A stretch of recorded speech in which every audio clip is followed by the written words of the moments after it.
Episode 1H, Folk Magic in Mormonism.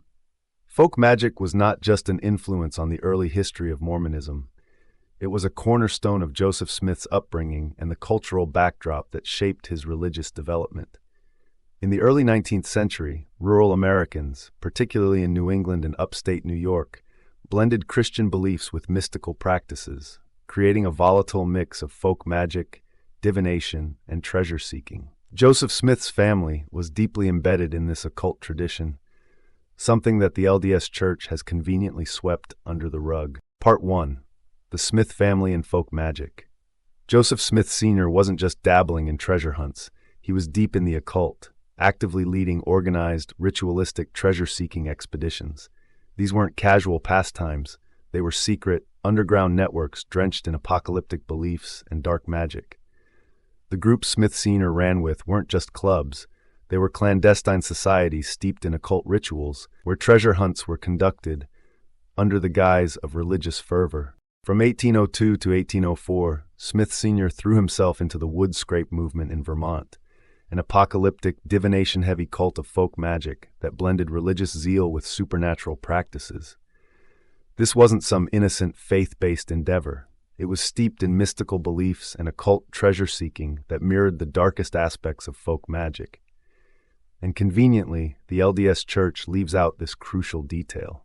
They leave out the fact that Smith Sr.'s involvement in the wood scrape movement wasn't isolated. Oliver Cowdery's father, William Cowdery, was likely a participant too.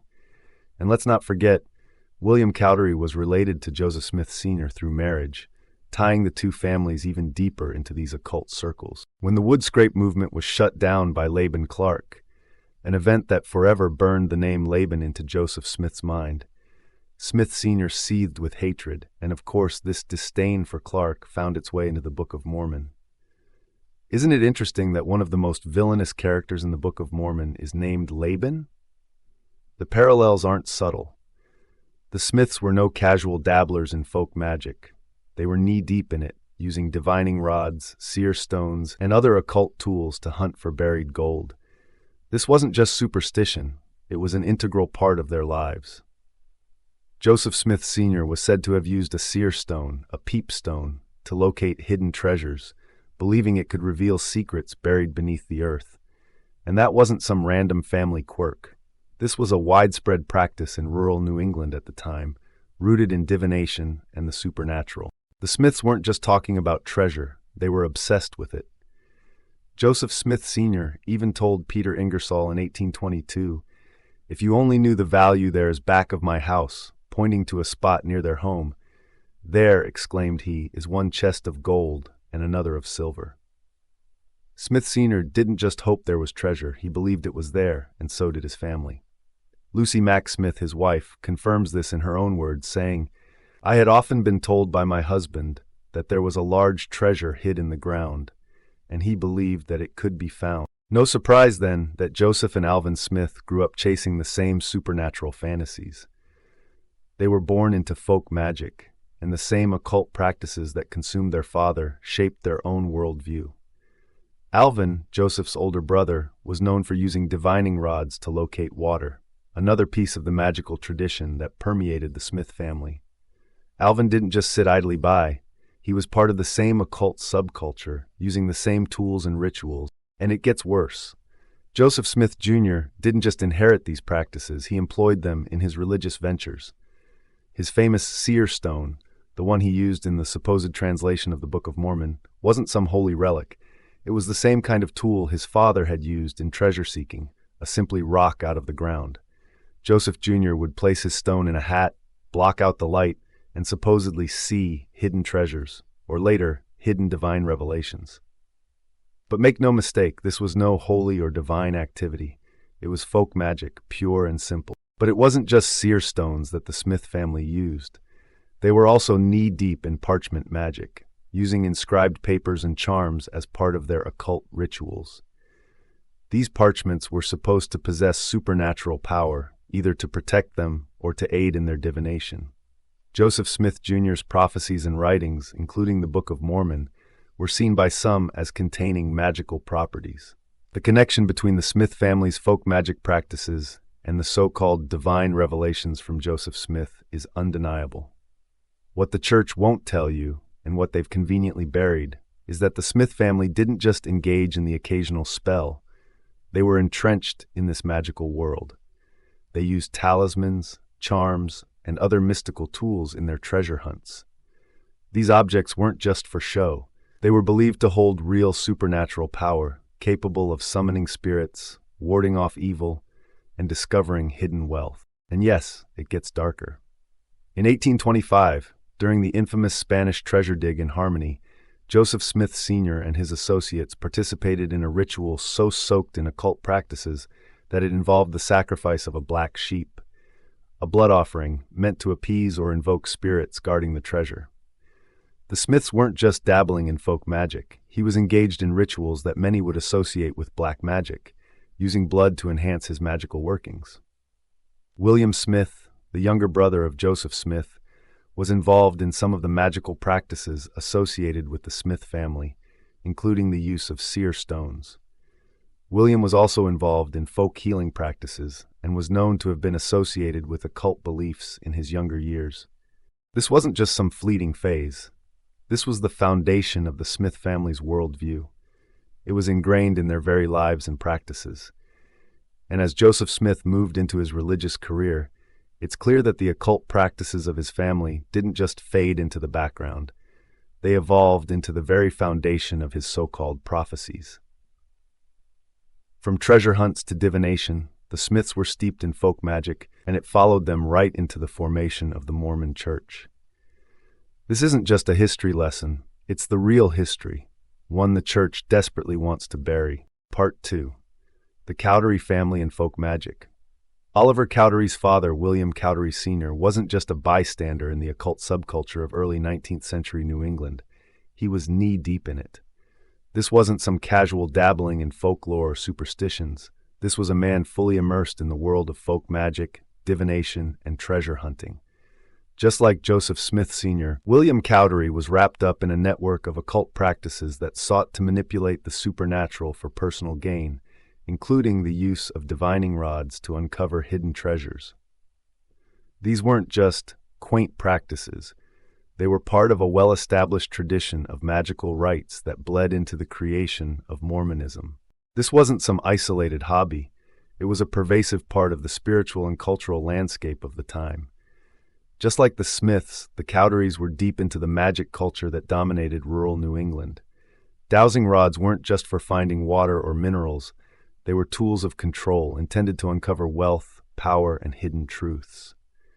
Cowdery Sr. wasn't an anomaly. He was part of the larger spiritual movement that included seer stones, mystical rituals, and treasure-seeking expeditions. Even though direct documentation of William Cowdery's occult practices might be sparse, early Mormon texts and reports from contemporaries reveal that he was neck-deep in the same mystical traditions that defined the Smith family's world. And guess what? His son, Oliver Cowdery, didn't just passively observe these practices. He actively participated in them. Early Mormon texts even refer to Oliver Cowdery as a rodman, cementing the idea that the use of divining rods and other occult tools wasn't just a distant family tradition. It was embedded in the very core of his belief system. But the occult influence didn't stop there. William Cowdery wasn't just playing with divining rods. He was reportedly also obsessed with astrology and other mystical sciences, blending them into the treasure hunting and folk magic culture of the time. These weren't isolated interests. They were part of a wider belief system that mixed religion with occult practices, all of which were intertwined with the creation of the Book of Mormon and the establishment of the LDS Church. And let's not forget Oliver Cowdery's own deep dive into spiritualism. Before he even met Joseph Smith, Cowdery was experimenting with divination and mystical tools. He was using wands and rods to divine answers and tap into hidden knowledge. For Cowdery, magic wasn't some fringe activity. It was part of his spiritual makeup.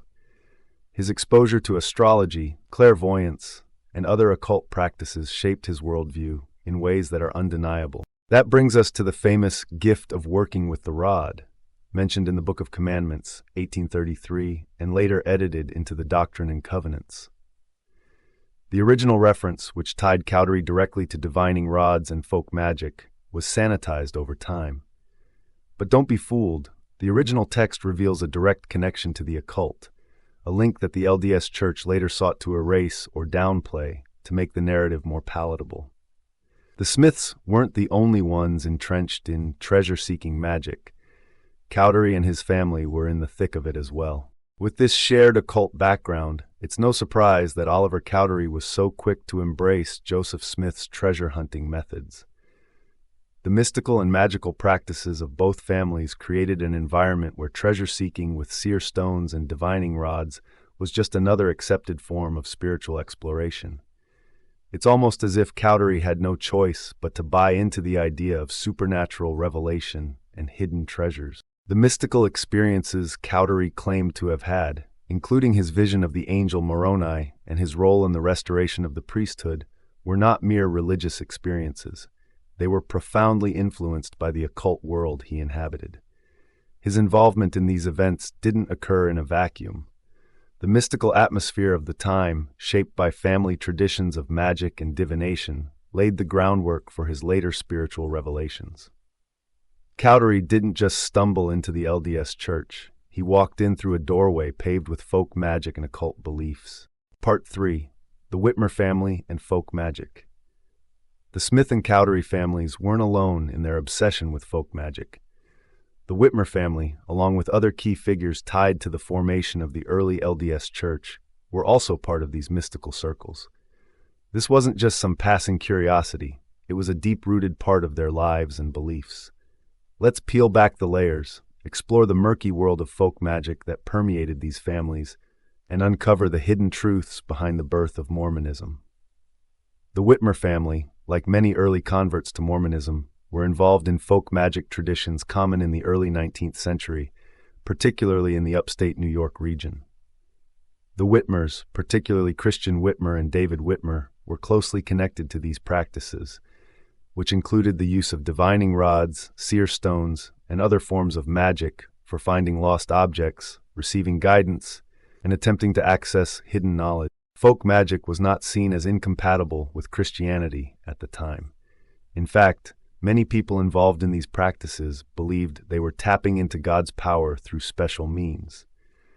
The Whitmers, along with others in their community, believed in the supernatural powers of divining rods and seer stones, which were used in a manner similar to how Joseph Smith used the seer stone during the translation of the Book of Mormon. One of the key magical practices that connects the Whitmer family to the early LDS Church is the use of the seer stone, an object used by Joseph Smith to translate the Book of Mormon. Joseph Smith is often described as having used the stone in a hat to read what was supposedly the divine translation of the ancient record. This practice, which was considered part of folk magic, was something the Whitmers would have been familiar with, given their own involvement in similar practices. Part 4. Early Church Members and Folk Magic. Let's not kid ourselves. When we talk about the early members of the LDS Church, we're not just talking about devout followers and pious missionaries. These were men who were deeply entrenched in the occult, folk magic, and supernatural practices. Martin Harris, one of the 3 witnesses to the Book of Mormon, wasn't just a pious believer. He was a product of the same magical, treasure-seeking culture that defined the Smith family's worldview. Harris was no stranger to seer stones and divining rods, tools used not just for revelation, but for finding hidden treasure and seeking lost knowledge. Harris didn't just buy into the idea of religious revelation. He was steeped in a world of magic and mysticism that had nothing to do with traditional Christianity. And let's not ignore Joseph Knight Sr., a key figure in the early days of the LDS Church. Knight wasn't some innocent, farm-loving saint. He was a practitioner of folk magic, just like the Smiths. He was using divining rods and other occult tools to tap into hidden knowledge long before he became involved with the church. The Knight family's ties to folk magic ran deep. But it gets even worse. Alpheus Cutler wasn't just an early church member. He was a full-blown occultist with connections to the darker side of Mormonism. Before he ever joined the church, Cutler was knee-deep in spiritualism, dowsing, and seer stones. He didn't just practice folk magic as a casual hobby. He was using divination to seek out hidden truths. And that's exactly the kind of mindset he brought with him into the LDS Church. And then there's Hiram Page, another key figure who was far more invested in the occult than most people want to admit. Before he joined the LDS Church, Page was using a seer stone to receive spiritual revelations. And what did he do once he joined the church? He kept using that stone to reveal God's will, which directly clashed with Joseph Smith. Smith didn't have any patience for this kind of independent revelation. After all, he was the one with the real connection to the divine. Page's attempts to use divination to gain revelation for the church were shot down, and his seer stone was cast aside. But that doesn't change the fact that Page, like the others, was fully immersed in the world of folk magic and occult practices. These weren't isolated incidents. They were part of a wider, entrenched culture of magic, spiritualism, and mysticism that ran through the veins of the early LDS Church. Thank you so kindly for watching. This is the Ex-Mormon Informant signing off for today.